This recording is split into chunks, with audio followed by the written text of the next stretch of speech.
Hello tout le monde, j'espère que vous portez bien.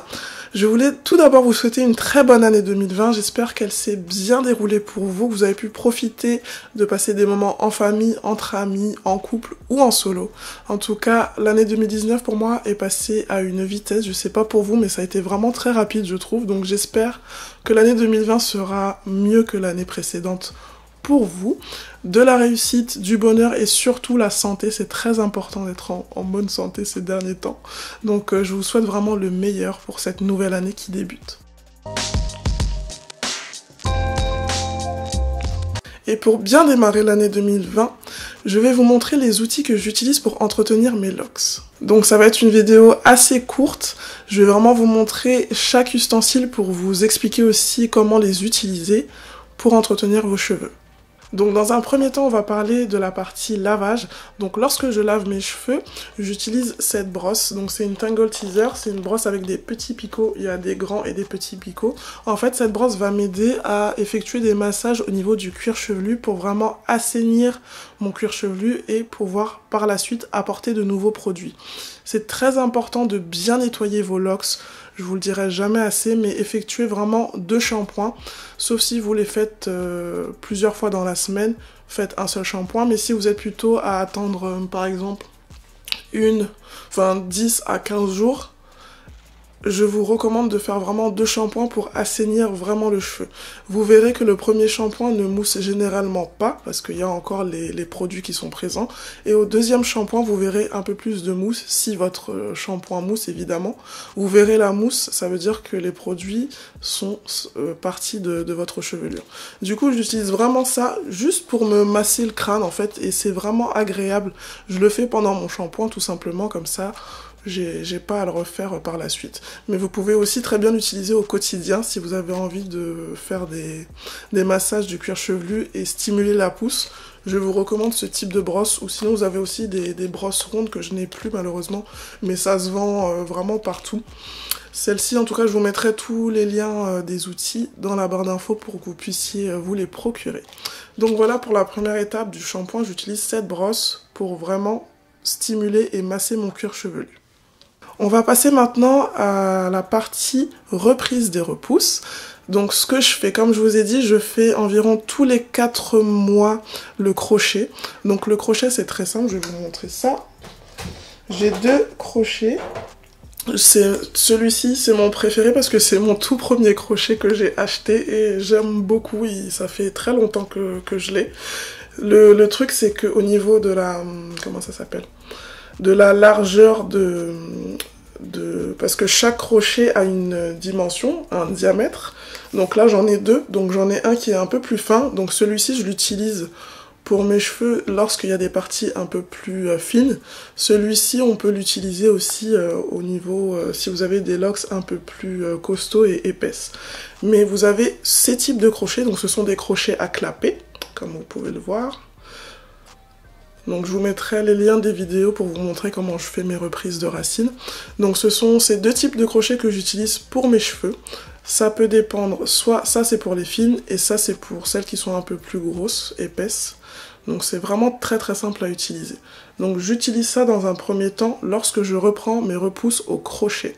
Ce qui se fait à peu près tous les 4 mois. J'essaye vraiment de faire des reprises assez espacées pour permettre à mes cheveux de pousser et d'avoir une repousse déjà bien saine.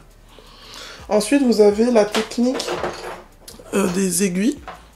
Donc là j'en ai 2, j'ai 2 modèles à vous montrer. Donc ça c'est une aiguille qui est de 0,6 mm. Donc ça c'est l'idéal si vous souhaitez reprendre vos repousses également et aussi insérer tous les frisottis que l'on peut avoir sur la longueur des locks. C'est tous les petits cheveux qui dépassent. Cet outil va vous permettre de tout faire rentrer à l'intérieur et de vraiment solidifier la locks. Ensuite, il y a celui-ci c'est la variante du premier, donc celui-ci est à 2 aiguilles, donc celui-ci permet d'être un peu plus rapide, mais ce sont des outils qui demandent vraiment de la technicité et de la patience, donc c'est ce que j'utilise moi parce que j'ai appris à les faire, mais je préférais que vous alliez voir un professionnel pour pouvoir utiliser ça. Donc ces aiguilles, vous pouvez les utiliser pour reprendre les longueurs, pour reprendre les repousses, Donc c'est vraiment de très très bons outils. Vous pouvez aussi reprendre des repousses avec ça. Vous avez en plus le résultat sera assez homogène du coup. Parce que ça sert vraiment à emmêler en fait, en faisant ce mouvement-là sur toute la longueur.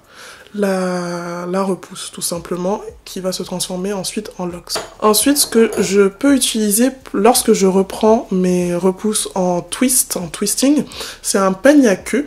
Donc ça, c'est vraiment un indispensable à avoir si vous vous coiffez seul.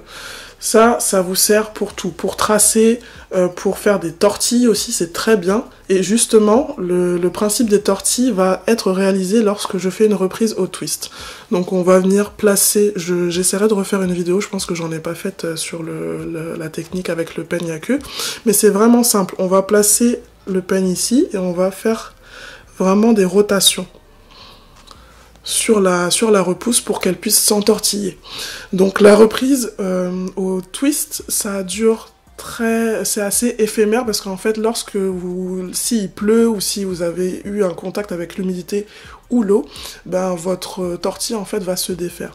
Mais du coup avec le peigne à queue c'est beaucoup plus précis et c'est beaucoup plus entortillé. Donc je vous recommande très fortement d'avoir un peigne à queue.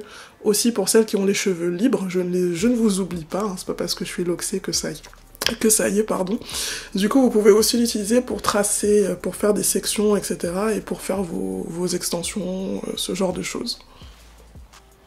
Ensuite, un autre indispensable, j'espère que ça fait pas trop de bruit, c'est un ciseau professionnel. Évidemment, n'utilisez pas les ciseaux de cuisine que l'on peut trouver. Achetez vraiment des ciseaux professionnels. Il y en a qui coûtent pas très très cher, que vous pouvez retrouver dans les boutiques de coiffeurs. Du coup, celui-ci, je l'ai eu du coup lorsque j'avais fait mon CAP, du coup je l'ai acheté.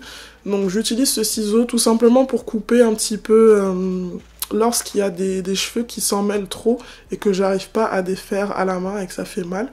Du coup, pour bien séparer chaque section, vous pouvez utiliser un ciseau pour pouvoir faire vos repousses plus simplement. Donc voilà, un ciseau professionnel, s'il vous plaît. Ensuite, là, on va passer à la partie un peu plus simple. Donc, c'est vraiment pour vous montrer quelques trucs. Donc là, c'est pour ce qui concerne le coiffage. Par exemple, si vous voulez vous faire coiffer un petit peu vos baby hair ou tout simplement un peu plaquer vos cheveux. Sachant que là, je n'ai pas repris. Ça doit faire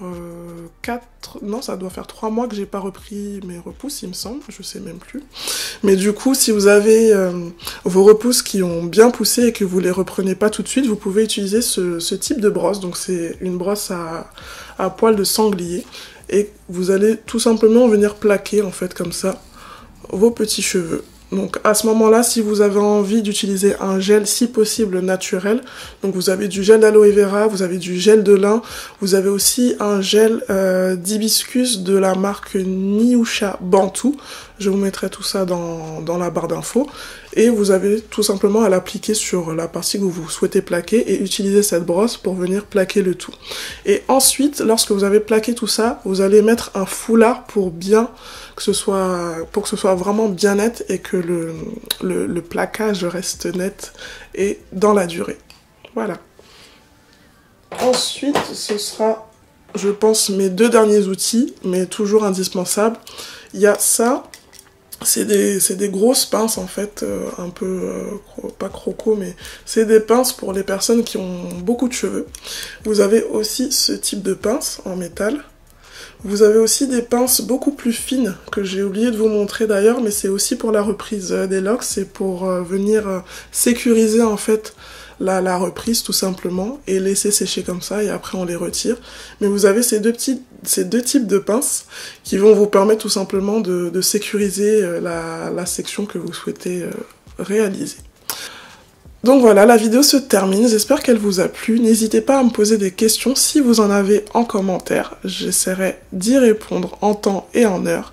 Sur ce, n'hésitez surtout pas à aller sur mon site aussi, brownskin.fr, et mon autre site sur la coiffure de curlslab.com pour voir mon travail au niveau des prestations de coiffure, du coaching et des ateliers.